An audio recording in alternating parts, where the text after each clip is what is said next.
I believe that one of the most important things when it comes to being an ambitious, driven, purposeful person and being successful but without burning yourself out is to be in alignment and connected to your core values.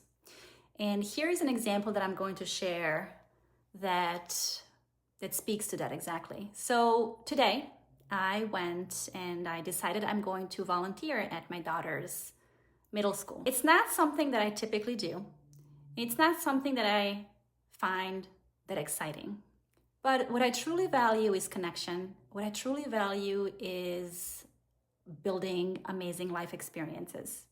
And I know that that experience today is something that enhances my life. It's something that enhances my connection with my daughter. Again, it's not something that I typically do, so it took intentional effort for me to do it. However, I did it without any guilt, without any shame, without obligation to go to those 2 meetings that I had on my schedule today. Instead, I moved them. Now, I bring up this story because it's really important to contrast that with what I would have done maybe a few years ago, about 4 years ago, where even though my heart wanted to be at a school function, let's say, my mind was telling me something else was more important. Even though my heart wanted to build that experience, my mind was saying, hey, this client meeting is more important. This presentation is more important. So there was this internal struggle, so to speak, that I find creates pressure, creates tension, that if it does not have a way to relieve itself, it compounds and leads us to experience burnout, emotional burnout, mental burnout. So the main thing to actually start counteracting that is,